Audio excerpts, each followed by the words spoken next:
Probably going to fall in. See how it goes. Wish me luck. So yeah, we've got like a couple of visitors came to see us on the farm. This is Spence and Jem. They're from Australia. They were both living in Australia for a long time, I think about 20 years or so. In Thailand, they're from Buriram, which is up in the north of Thailand. But perhaps they're thinking about maybe moving more down south towards this area, and they've come down on like a trip to travel around and have a look around. And they've been right down to the bottom of Thailand, and then they've come back up as well. So they visited us on the way down and again on the way back up. And they wanted to just come and have a quick look at this house by the river over here, which I've had on a previous video. I've shown this house a couple of times before. So, well, there it is again. Feast your eyes. There's a funny smell. Pen, that's right. Pen, I think they've got a cow now. They've got a cow. This lady over here has just got a cow recently. Bung, bung, bung, bung. Bung Bung is like trying to freak it out. Bung Bung, get away from there. They've got it in that net. I better not get too close in case it goes wild. I'm in a bit of a funny mood. I'm not feeling that well. I was ill for a few days. I had really smells of a cow as well. This guy Spence is from Australia. He had a 2,000 acre cattle farm. We still got it. I think he's in the process of selling it. He's had it for like 20 years. So he knows a lot about farming as well. So it's 2,000 acres. That's a massive farm. And I can't even picture it, you know. So I asked him. He says it's like 3 kilometers by 5 kilometers, like on the perimeter. That's the cow. I don't know. I don't know anything about cows, but I don't know. I don't know what to say. Oh, there's 2 of them. There's 2 of them. There's one over there. There's another one hiding in the shed over there. I don't know what they're doing with them. I guess they're fattening them up for market. But yeah, that's funny that, because we've been talking about cows today. He's telling me like they have wild cows in Australia, and he's rounding them up and all sorts of things on his big farm in Australia. It sounds quite interesting. Right, what was I saying? Yeah, I was ill for a few days. I had like an eye infection, and it was really pretty bad, like really pretty painful for a few days. I've been in bed for like 3 days, but the antibiotics are sorting it all out, so I'd feel better. It's got big horns on it, Pen.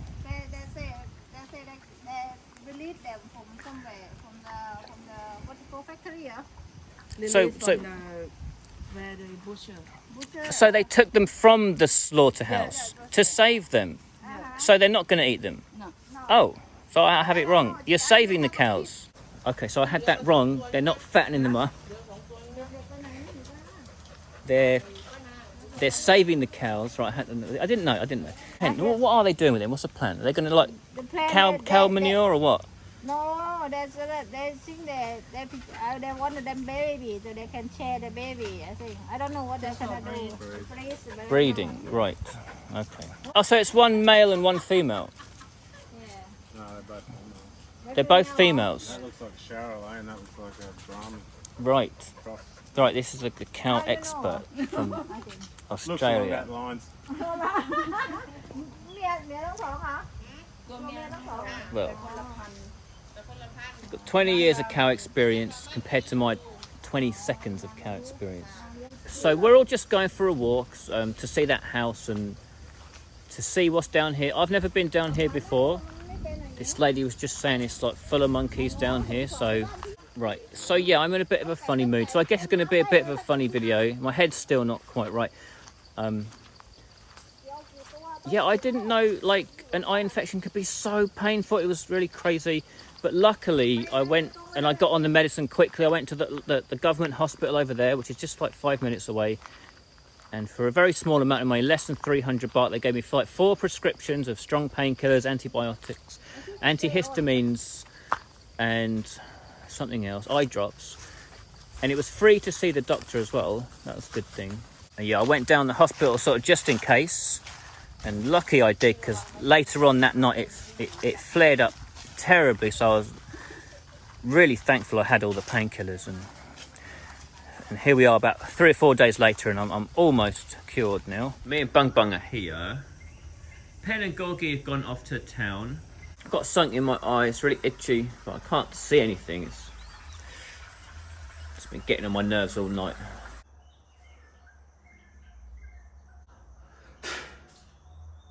Oh, one in my mouth, they taste awful. I haven't managed to make my eye any better. I tried flushing it out with water and eye drops, but still, it just kind of feels like I've got a big bit of sand in there or something. It's quite painful, and I'm not having a good time. So we're going to go to the doctor. So yeah, Pen's going to drive us over there. It's not very far. So here we are in here. There's a reasonably large hospital in here. Mozzie spray.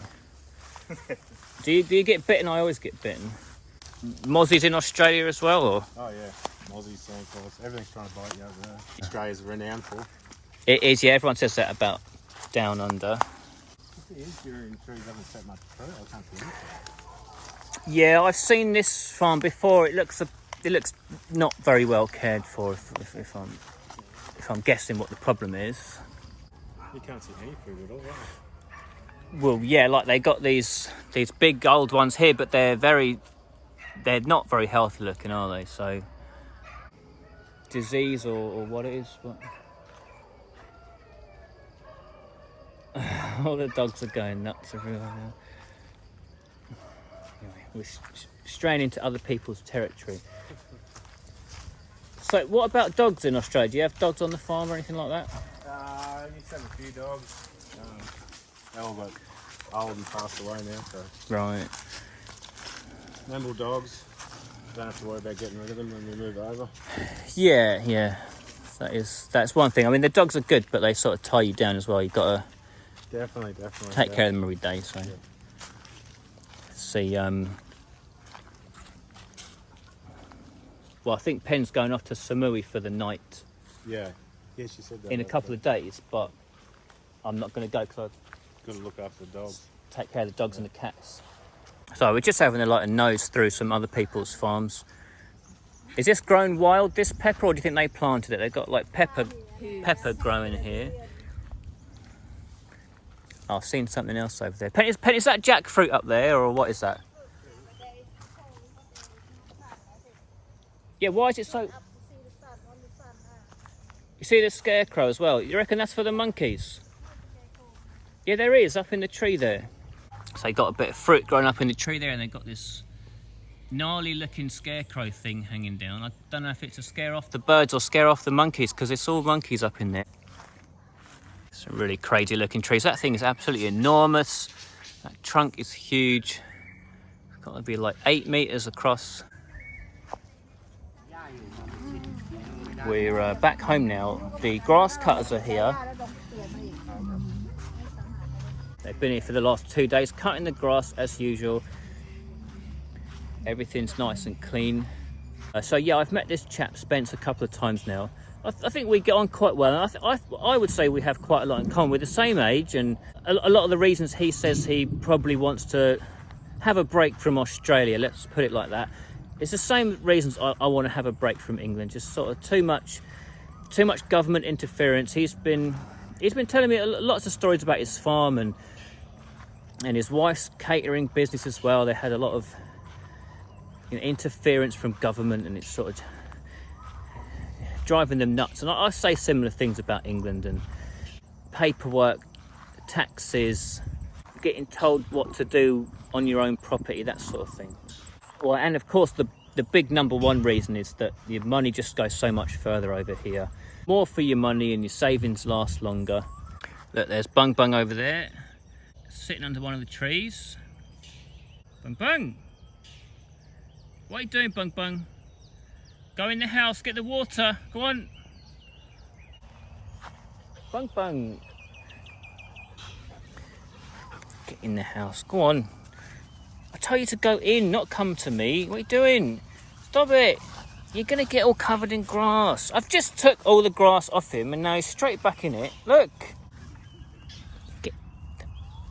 Okay, look.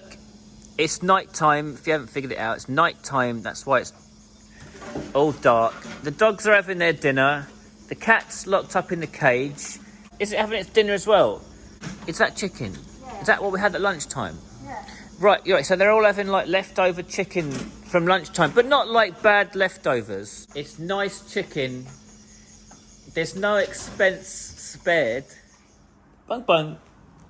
What do you think you're doing? Get out of my blanket. Get. Have they got the bones? Gorgie's on the bone. Bung bung. He likes the little pieces, so. You know, Gorgie goes to work on the big ones, and they're like the little bits. Bung bung likes these little bits. Come on, come on, chew it. Go on. Right. What are your words? Get. Hey. Oh, naughty Bung Bung. So, if Bung Bung's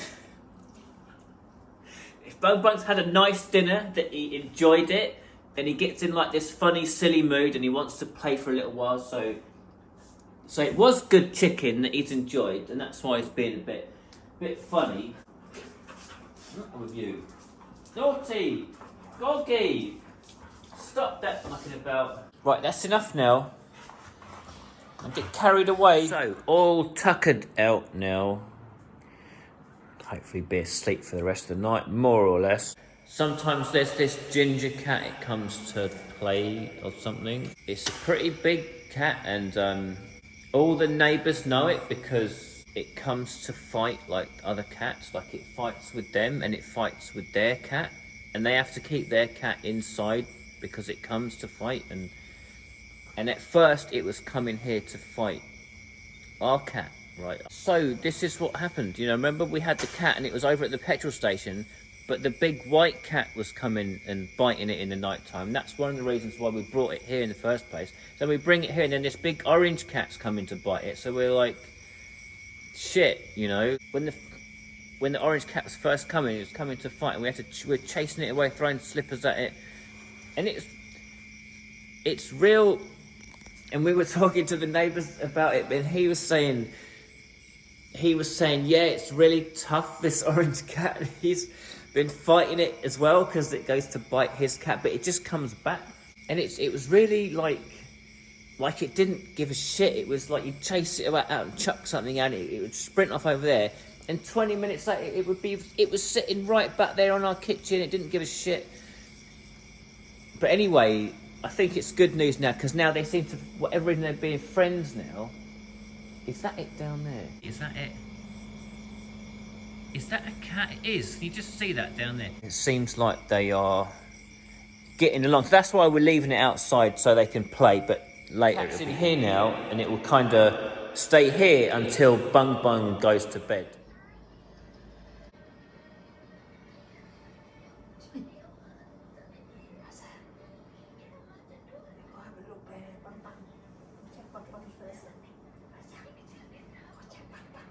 So once it's kind of confident that Black Sausage has gone to bed, it'll come in here for the rest of the night. But anytime we go out here to do anything, it always follows us out, like trying to play. It will always come and it goes for your legs and all sorts. It will scratch and bite. It doesn't sort of stop following you. It's a bit funny. For a stray cat, it is a bit funny, isn't it? But it just kind of wants to play and muck about, but as I said before, it bites and whatever, so you can't get it too wound up, you know. But yeah, you can like handle it and pick it up and muck about with it, and for a stray cat, it's pretty alright, really. Just sort of follows wanting to muck about, you know. Is that normal cat behaviour? I don't know. He's going to go for my legs in a minute. Hey, hey!